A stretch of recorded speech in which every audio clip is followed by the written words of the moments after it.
Wow. This is probably the most tired I've been, like, in a long time. I don't know what's up. I think the fact that the high was 82 and the low was 32 yesterday. That's what was horrible. I went in. It wrecked me. And then I went to my parents' house in shorts and a t-shirt. I left, and it was freezing. Yeah, and you had icicles on your legs. Yes. Like, it's so bad. And it's, like, destroying me. And then also my wife has been gone for, like, over a week already. So I've just been, like, playing Rocket League and, like, being sad. That's about to be me because So- Skylar's going to college station all this week. Yeah. So it will have been, like, 2.5 weeks, I think, alone, just by myself. That's crazy. Which is whack because I haven't been by myself since we got married. So it's just like you're so used to going to bed like with someone next to you and you get in bed and there's no one to talk to. And you're just like, well, all I right. hope no one breaks in. Like, yeah. Okay. So we have a list of questions that are pretty, I would say revealing. Yeah. So first one's a zinger. What is the biggest mistake you've ever made on a shoot? I'll let you lead this one. Okay, so I thought about this pretty hard because I was like, what are the things that are not just super common? And you know, I haven't made a lot of mistakes in a very long time just because it's been so long that I've been shooting for. Like, I don't really forget SD cards. I don't really forget like shutter mismatch or anything. I feel like the most mistakes you make is when it's your first time doing something. Yeah. Like, all of my examples would be from that. Okay. Well, that'll be good because we can get into that. There has been a couple times where I like feel like I'm in the wrong place shooting a wedding. Like when everyone's walking down the aisle, like you need to be in the right section of where you're supposed to walk. And so that's been tough. But I think the biggest mistake I've ever made on a shoot was forgetting a step-up ring to attach my ND filter to my lens. Yeah. And it just completely cooked me because that entire day, like all my outdoor footage was just shot at like f11 and it looked terrible. Yeah. Because like there's no actual depth to your images. And back then I wasn't good enough to be shooting at f11 where like I was relying on depth of field. Yeah. So I was relying on that nice blurry background to like compose my images well, and instead just all looked like iPhone footage, and it ruined my day. It was bad. The other day I went to go shoot a long exposure photo for like I had a very specific image that I wanted for the background of an Instagram post, and it needed to be a long exposure of like this cross statue, and bright sunny day, and I just didn't have it wasn't even my camera back, so I didn't have my ND filter with me, and it was like impossible to take. Oh yeah, you can't do it. So I was just like, well, there's actually no way to do it on try a sunny again day. tomorrow. I mean, you could do it on a cloudy day, but on sometimes, yeah, you would have to like do like f22. I maxed it out and tried to get like leave as much shutter as I could, and there's just no way. Yeah, that's impossible. Do you have like a mistake that you're like? Yeah, so a couple. One of mine would be I once recorded an entire interview and I left like a fan on in the corner, and this was before like Adobe Enhance. Oh my gosh. And like the audio was like shot. I mean, like barely usable. That probably is the most relatable mistake, is like messing up your audio. There's been several times where I accidentally haven't plugged the mic in like all the way to like the receiver or transmitter or whatever, and it cooks you. You're done. And that's one of those things where like I thought I did everything right. Like I like programmed it, like had the receivers going and had balanced it out, and then like, oh, the stupid fan on in the corner is gonna like ruin everything. And or if you like forget to turn on phantom power for like a condenser mic, it's game over. Game over. Yeah, that actually brings to mind a lot of things that are just like oof. And most of them, I think this is a pretty normal one, but most of them are people like forgetting to plug in the like transmitter and receiver all the way in to whatever their respective connection is. Because those things are finicky. Yeah. I would also say like shooting something, like trusting autofocus on an interview. Oh, and then you like watch it back and you're like, I can't use any of this. Yeah. Because like, and I would say like on a nicer camera you probably can, but I was literally shooting on a T7i at the time, or maybe an SL3. I don't think you should honestly trust it ever. It's that bad all around. Yeah, just set it. I mean, it's not worth the risk. And I literally like thought the entire thing was gonna be great, and then I went back and watched it, and it's one of those things like I didn't edit it for a couple of days, so I didn't know it was a problem, and then I like pulled it out to edit it, and I was like, oh no. I actually just came up with one that was terrible. Is I was shooting a wedding video and I had like perfectly framed up the shot for like everyone being seated and the bride and groom being up there. Yeah. All rise. Bride comes down the altar. I lose my shot. Everyone is standing now. And I'm like cooked. That was like my first ever like, I don't know. I was like, I had to have been second shooting for someone, or it was just like I threw in a video of their ceremony like for free or for $100 or something into their photos. I just remember the panic of like, oh my gosh. And luckily I had time to like fix it. And I also had 2 cameras. So I was like able to get the shots I needed. But just know that like if you're at a ceremony and you're shooting something that's on stage, if people stand up and it covers your camera, you're done for. Yeah. And it also can affect the like if you're only in autofocus, you're really toast. My first ever wedding, I set up the couple was doing their private breakfast, and I just wanted to like have a camera. I mic'd them both, put a camera in there, and then I was just gonna dip, let them have their moment, whatever. Yeah.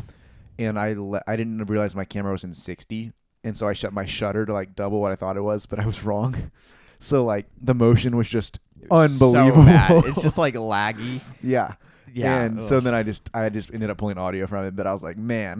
That is the scariest when you look down and you realize you've been shooting like 1/50 for 60 frames a second. You're like, so all of this footage is unusable. I saw a dude, there's a guy who's like honestly a really I would say well-respected sports videographer, and he has like a lot of fans. Like a lot of people are just fans of him because of who he shoots. And he forgot his FX6 viewfinder. So he was shooting completely blind the entire time. And I'm pretty sure like he's done that multiple times. And that is wild. It makes me mad because I'm like, how are you in a position where you're shooting with these insanely good athletes? So surely he was just autofocusing it. It had to be. Yeah. Well, I'm sure he autofocuses anyways. But, like, framing your shots, like, knowing which focal length is going to affect what, you can't always eyeball that, especially not in basketball. Yeah. On a 70-200. I was like, what are you doing? Okay, you want to know something that I've been looking into? All right, let's hear it. So, it's just a very niche situation that a photographer might find himself in.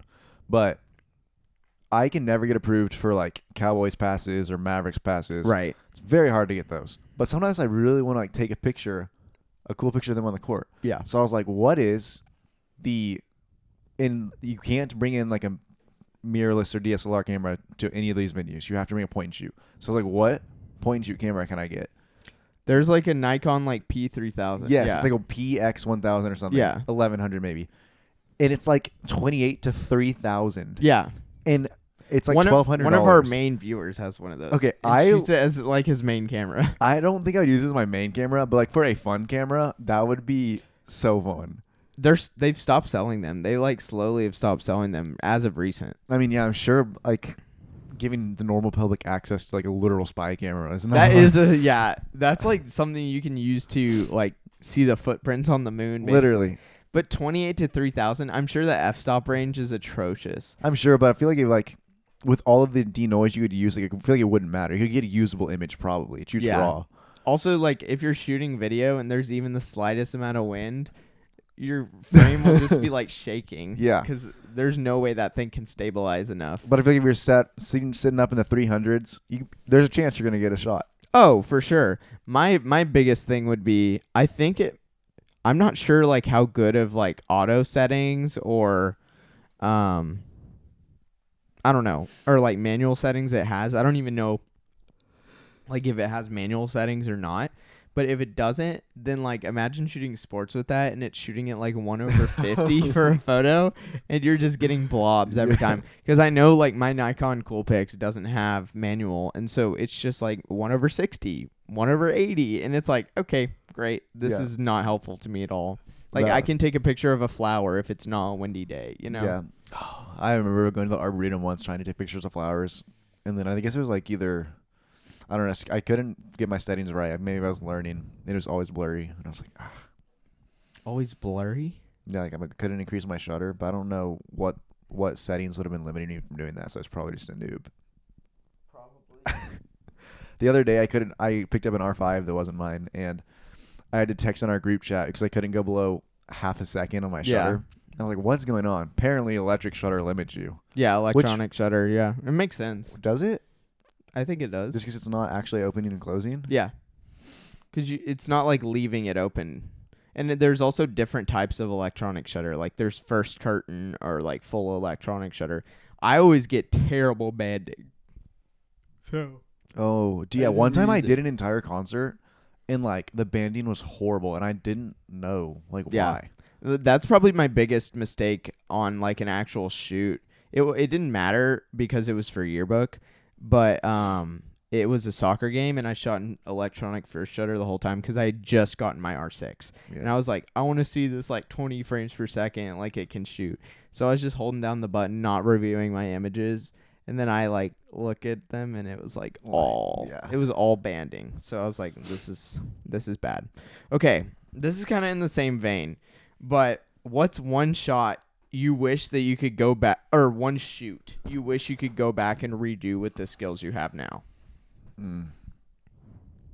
Man, I would say they were definitely one of my concerts, but it's like it would be more of like a gear thing. I just wish I could go back and get higher quality images than I had at the time. Which concert though? I was either James Arthur, just because like that was AJR. Honestly, would probably be my biggest one, just because that show was such a spectacle. Yeah. And you were on a T7i. With a 50 mil was my best lens. Oh my gosh. Like all of the images that I got of AJR that were usable were on a 50 mil or the kit lens from and none of the kit lenses I used. So like literally everything was on a 50 mil. Brutal. So I'd use only the shots from the pit because I couldn't get any wide shots. And like AJR is not really like on my list of like people I listen to these days. No. But like their shows are like, I mean, crazy. I mean, I would say just like it's a show. It's not just a concert. I like that answer. Okay, mine. Have you seen my... I think it's around here somewhere. I guess it's at my parents' house. Have you seen that photo that I took of... Do you have Instagram? No? Do you have the... Have you seen that photo I took of myself on the highway? Go to Cort, Letcher Media and see if it's on there. That was the most roundabout way ever to do that. Okay. So I have this picture that I took like ages ago, and it was of me like on a highway. Oh yeah, the one I took of you in the truck? With the Arizona can. Is this one. So oh yeah. I mean, you can't really see it that well, but it's like a perfect long exposure. The one under that's a banger though. Yeah, it is. That one, these all won State Fair stuff. And this one, I wish that it wasn't me. I wish I had just brought a model and or wore a different outfit or something to make it more timeless. But that photo is banger. Yeah. And I'm also holding my phone in it, and you can tell. And I wish I wasn't. You could edit that in post now. I probably could. But, yeah. That's one that I wish I could go back and redo, because this won me so much money. So I wish that I could go back and make it one that like I want to keep in my portfolio forever. That's one. I had a photo get accepted to like Black Box Gallery in like Oregon maybe, or I don't know, one of those weird ones.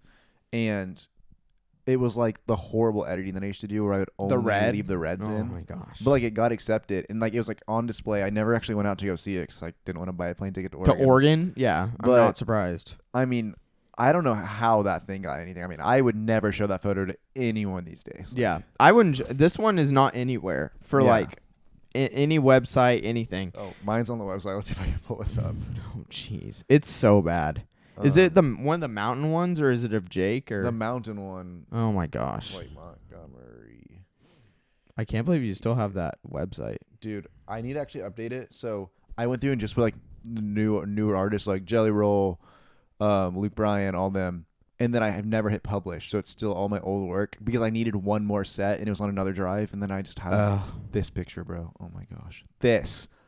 Okay, it's low-key not the worst, but the fact that that's supposed to be green is disgusting. I'll show it on the camera. But like those trees that are black are supposed to be green, and like it's disgusting. It's pretty bad. But in a way, like that was the style back Yeah. then. And like there's that like was a whole. that was in 2020, so it was like Show the rest, but yeah, it was just sad. like I think this picture is better. Maybe not, but I don't know. They're all edited. they're in all a specific. they're all style. made to be. We gotta pull the questions back up. I should have wrote them down in my little book thing, so we didn't have to worry about that. I forgot. Okay, if you could only shoot in one location for the rest of your life, where would it be? The rest of your life. This is a really hot take because I don't get to do it often, but it is literally my favorite form of photography. Okay, Underwater. but one location, Then it would be like Hawaii. not like the Great Barrier Reef. No, In because Australia? Hawaii, you just get like the jungle and That's a the good clearest point. water. Like we're looking at a vacation spot right now, so we're using a travel planner, and we've narrowed it down to like Hawaii, Curacao, and St. John's, which is literally 10 minutes from Epstein Island. Alas. So we haven't figured out what we're going to do, but literally my only criteria was like I need crystal clear water Yeah, for underwater. because you photography. have the Leica. So, dude. I know I don't, but I'm going to get another one. Yeah, but you can get another one. Yeah. It's not a big deal. I think I'm going to upgrade to the Deluxe 4. What fit? I think it's the same body, so I'm going to double check. You got to make sure But it fits. it gives you 0.1 extra megapixel, but then it gives you like a whole lot of like other better things. Okay. I was like, ain't no way you're upgrading this or that. It's like $100 difference, so like, I'll weigh my options. But I'm Yeah. also, I don't know what went wrong with the other one, which is why I'm hesitant to like buy another one. But If I know you well, is user error. I think I banged it on something. I think either you hit it on something or the way you were formatting the card was not correct. Or Maybe. I don't know. It's like, do you know what's wrong with it? So it's basically The, like, getting purple purple banding? lines. I don't know. And it's like, That could be a ribbon cable, which is like, the cable that connects like Yeah. anything to anything. I wonder if I should like try downloading the images off the card and see if it's just a screen problem. Maybe That's the a good images are move. fine. Because then you don't even have to buy one. Dude, Yeah. you should have checked that a long I don't time know ago. why. It just crossed my mind. Wow. The things that we come to on this podcast, the conclusions we draw. Okay.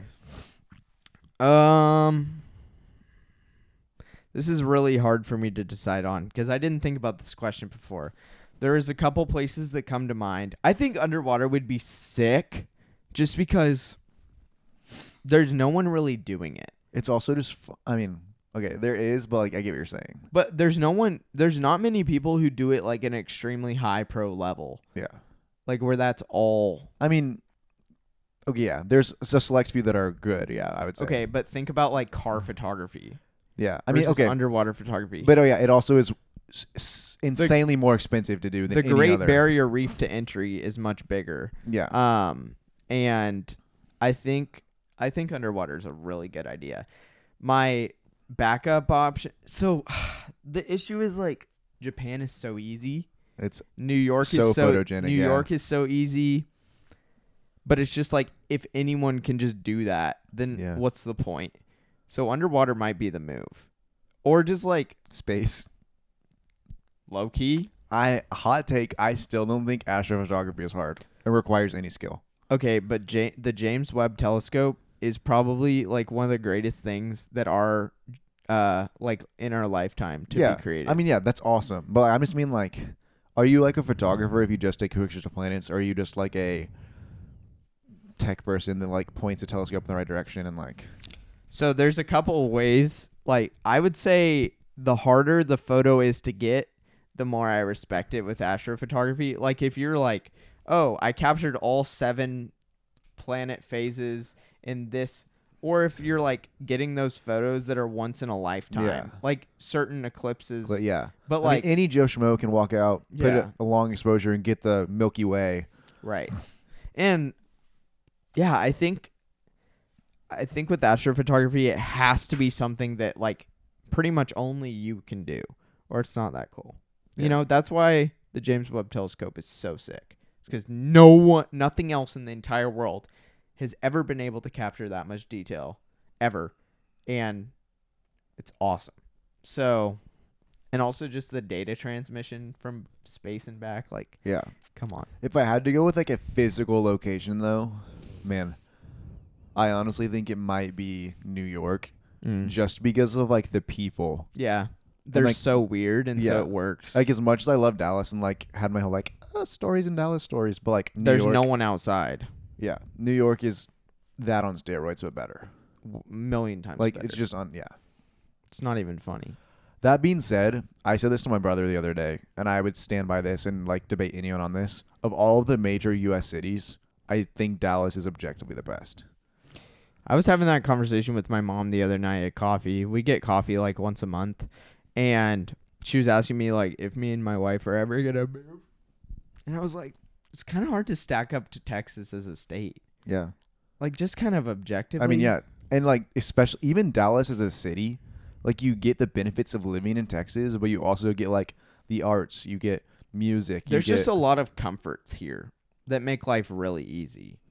So, Yeah. I mean, there's a ton of businesses moving their corporate headquarters here. There's a lot of money to be made. There's a lot of stuff to spend your money on.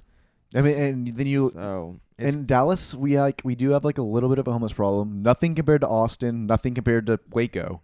But like I think it is cleaner than most cities. Definitely cleaner than New York. Yeah. And so yeah, I mean like I literally think I don't actually know what like the safety rating is, but I don't walk through Dallas and ever feel Plano unsafe. is like Plano, Prosper, like those places are like the top rated cities in the US. But I even mean like downtown Dallas. I've never felt unsafe downtown Dallas. I honestly haven't either. And I've been there at 3 a.m. Like 3 a.m. concert venues with thousands of dollars of gear in my back. I've picked people up from like a Greyhound bus basically at 3 a.m. and been fine. Yeah. So, I don't know. Will you open your thing again? See, this is why I needed to prepare better. Today was honestly like a terrible day because no one was like in the office. So it's like that fine line of you can get stuff done, but it's only stuff that you don't want to do. Yeah. Like random spreadsheets and like whatever. Okay. If you could photograph one historical event, what would it be? The moon landing. Really? 1, to use a Hasselblad, and two to know prove it was real. Yeah, to know what happened. That's a good take. See, I wrote these out today, but I didn't think through them. Which last time I know we spent a lot of time like thinking through the questions. Yeah. I mean, what would you, if you were the photographer? Wait, because we have pictures of them on the moon, right? In theory. Mm-hmm. So if it's fake, how much do you think we paid that photographer to like stage it and shut up? Wait, do we know who that photographer is? And can we find him and get him on the podcast? So there's like a legend that Stanley Kubrick, he wanted to shoot his movies on like the best lenses possible, like f.7 lenses, and NASA had those. So there's a rumor that he directed the moon landing so that they would give him the lenses to use. And he actually did use those lenses on a lot of his movies, like Barry Lyndon, which is only shot with natural light and like candlelight. He just wanted to show like, watch this, I can do that. Which is insane because it was on film. Yeah. On Super 16 too, which is like so small. So you're not even getting like a lot of light hitting your film. And so that was super impressive. So that's kind of the running theory. And he also got killed for making a movie basically. So, alas. And he also made 2001: A Space Odyssey, which is like the most awesome space movie. I bought that on Blu-ray and then returned it because I just didn't think it belonged to my collection. I love it. I haven't seen it. So good. I just felt like I don't want to add something to my collection without knowing. It's a little slow for you. Every Stanley Kubrick movie is a little slow for you. But yeah. And also like my collection in particular. Stick to National Treasure. It's not like my collection is not like a snobby collection, and I'm collected just because people say it's good. If I don't personally enjoy it, it doesn't go on the shelf. I collect stuff that people say is good because it's cheaper for me to own it for life than it is to rent it on Amazon. And I just want to see those movies. Like I actively go through the IMDb top 250 list and just buy some movies and like test them out. I will like rent a movie or like stream it, and then if I like it, then buy it. Because like literally I want I don't know, in my head it's like my collection's mine, and if I don't like it, it doesn't get added. Right. Yeah, I just enjoy the hunt. So like finding those sealed copies of movies that are like I've been looking for. Well, Walmart, you should go because Walmart has their they brought that 2001 back. It's like $8 sealed. I already have all those. But they brought a ton of like those type of movies. They're all in red Blu-ray cases. They're awesome. Like Steelbook or No, there's red cases. weird. Which like any Walmart? I mean, I was in the one in Irving, but I'm assuming the rest of them have it. I'll have to go look. There's a Walmart like right over there. So, I didn't say mine. I would say 9/11. I don't feel like there was enough coverage of it for like Really? what happened. I mean, yeah. I think it was probably the first time there was like decent coverage of anything. But like artful photos, like I think we're kind of lacking in what it could have been. Yeah. Which is super messed up to say because like it's a terrorist attack. Yeah, but then you compare it to like Donald Trump getting shot, where we have like famous images. Yeah. Also, like the JFK assassination, if I could just prove that via photography, that would be lit. The magic bullet. Yeah. Imagine you got it mid ricochet. Or just like, I'm trying to think of like crazy historical events. I mean, dude, like an old-fashioned Athens Olympics, some sports photography in like ancient Rome or whatever. Yeah. Absolutely elite. Or even like some like the famous like art pieces like Washington crossing the Delaware. Like would just go so dummy hard on a 100 megapixel. Just like a Hasselblad, like X1D. Yeah, or just like his. All right, keep going, boys. Insane teeth. Like put a macro up to that. And like, Yeah, he's like see the wood get split. the grill going. Yeah, I think 9/11 because like there's so many sad moments within that there are to capture, and then Can you imagine though, like if 9/11 happened today, the coverage, like not even like from a photography perspective, like one, but also from an iPhone perspective, but like it would be like live streamed a million times. It would be there'd be like people going live on Instagram, which is insane. Did you know that it reminds me of? Oh, sorry. Did you know people think a 9/11-2 is going to happen because the guy who bought the tower, like the Twin Towers in New York, and put a life insurance or put like a huge insurance policy on them right before 9/11, just bought the U.S. Bank Tower, which is the tallest tower in L.A., and they think that There's no way. it's a connection. No shot.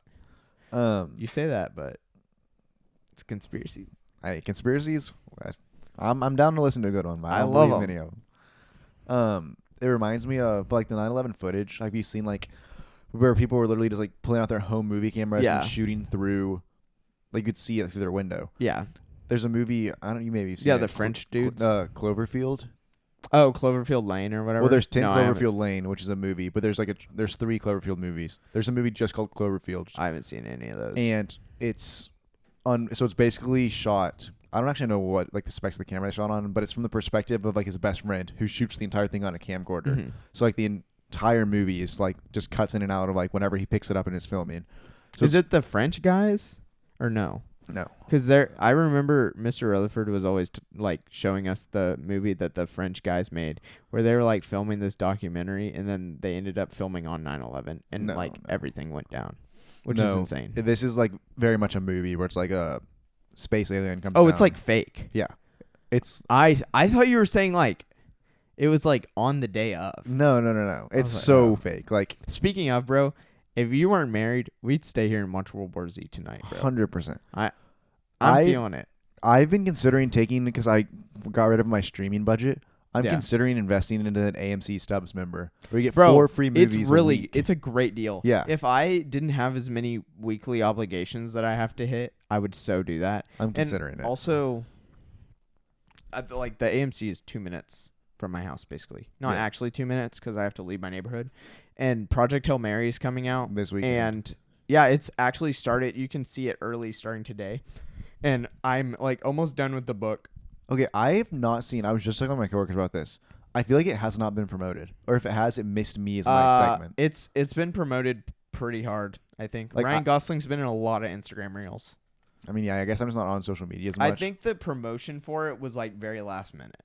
I think that's what it was. You're also not on social media. Everything I've seen for it has been on social media. Okay, yeah, because I was like, I'm basically just on YouTube, and I was like, I literally have seen nothing. Yeah. I mean, I've been on my phone a lot recently, so I've seen a lot. Also, Timothée Chalamet was snubbed at the Oscars last night. I'm sorry, his performance in it was so good.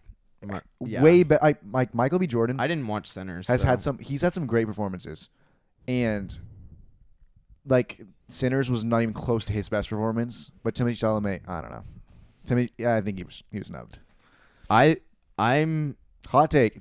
I don't- Michael B. I Jordan don't in know. Black Panther was better than him in Sinners. No, Michael B. Jordan in Creed was better than I would agree with that Sinners. Yeah, no kidding. Like he also directed and produced a little bit in that movie, which is like such a flex. too. Yeah, but I think everyone's doing that these days. Yeah, but he did it like in an anime style for Creed 3, I think, which is like sick. Yeah. Like it was like very punchy edits. So I don't know, not to nerd out on that, but I guess that is the point of this podcast. Okay. This is a wild question because, you know, I've been digging in recently. What's your biggest weakness as a creative? I would say like, it's an interesting question because like you could say like, I feel like there's easy answers. Like deadlines feel like are hard for all creatives though. Not me. But I love deadlines. You're like a different like you're a creative, but you're not like a.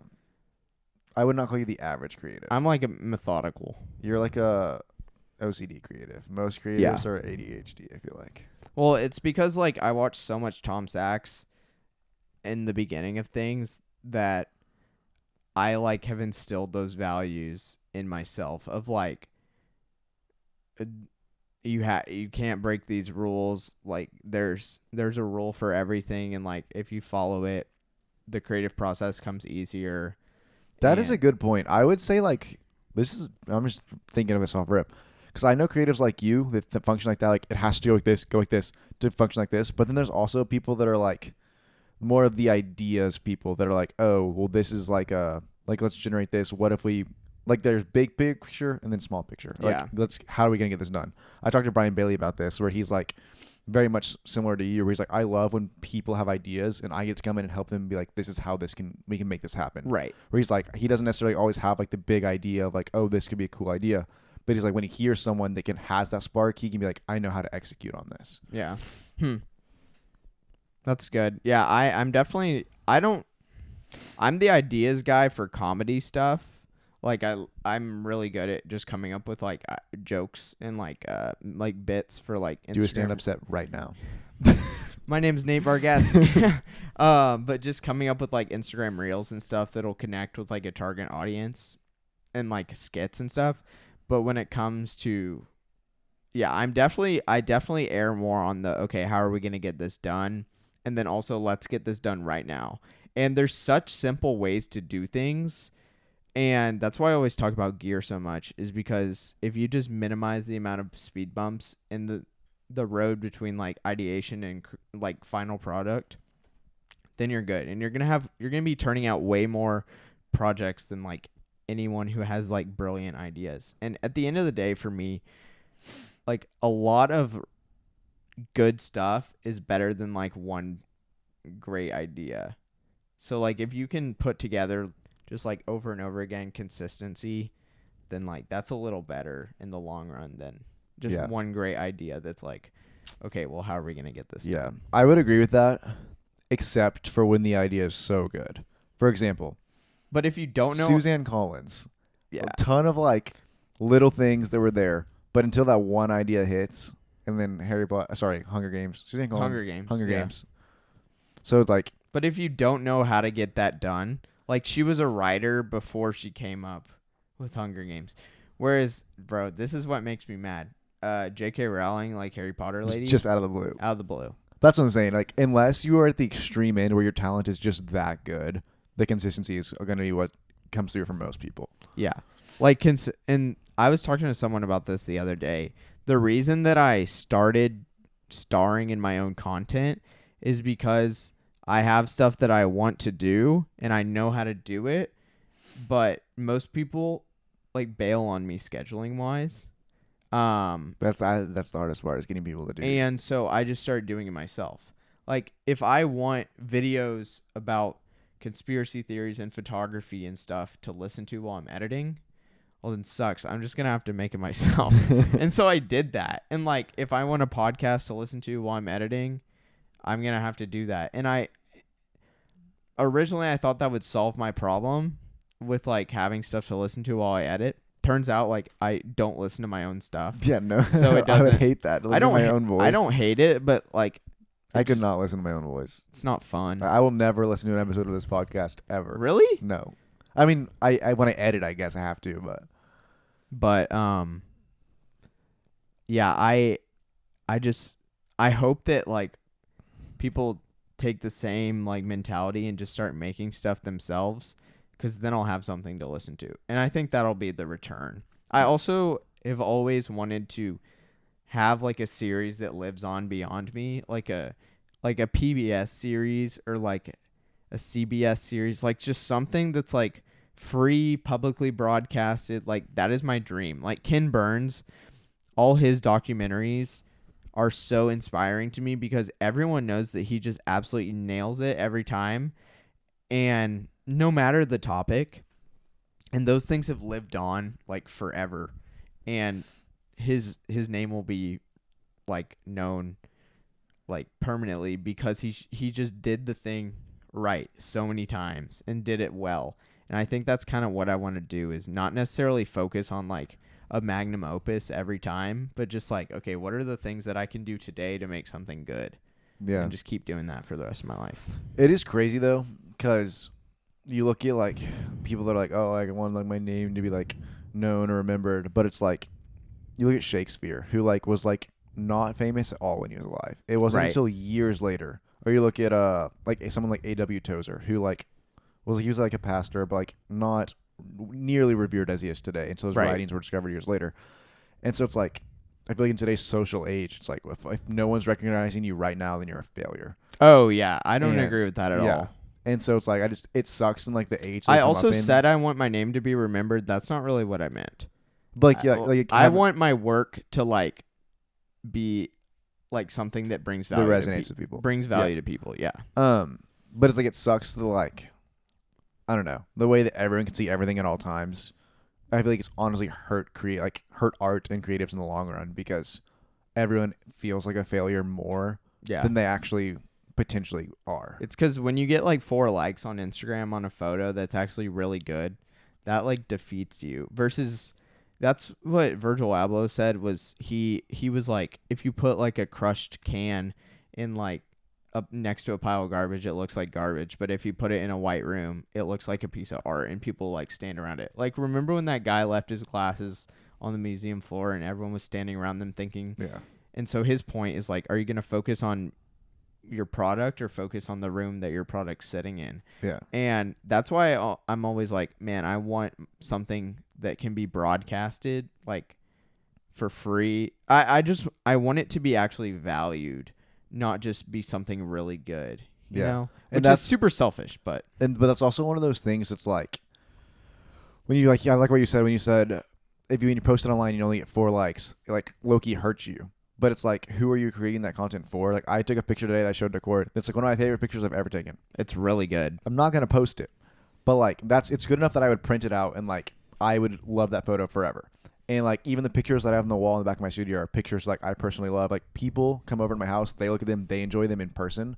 If I were to post them online, probably get 4 likes. And so it's like, at the end of the day, like, are you happy with the work that you're creating? And like, are you sharing that with like people around you that they can appreciate it? Like, you don't need the entire world to appreciate the work that you're doing. Like, it's, you know what I'm saying? Yeah, it's probably not that good if everyone appreciates it, because it's not causing any like stirring of emotions. It's probably a little bit overrated. Yeah. Rick Rubin said on a like video interview one time, he was like, are you making stuff to show people, or are you making stuff that you like enough that you just happen to show it to people? Like, are you making stuff for people to like, or are you making stuff that you like it and then you just want to show it to people because of that? And that like really hit me hard on like the YouTube videos that I started, is like making sure that they're actually like good enough to where I'm proud of them. Yeah, the color looks so good. It looks like thanks, bro. It looks like, what's the guy, they like exposed Logan Paul for the crypto scam? Tyler Oliveira? No. Gosh, y'all will probably know what I'm talking about. Something, not Beast. I don't know. We'll find it. But like, the coloring is so good. I worked so hard on it. That's the longest I've ever spent on a color grade for one shot in my entire life. Usually, like, I'll spend about 5 hours for a recap on color. Like, CoffeeZilla. Yes. Yeah. I don't know if that's a good thing. He shoots on a green screen.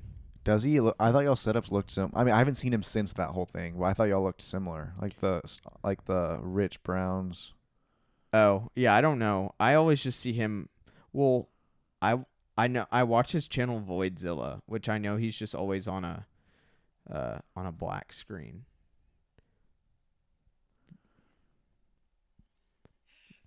But yeah, I used a Phantom LUT for that, and I used the Fuji.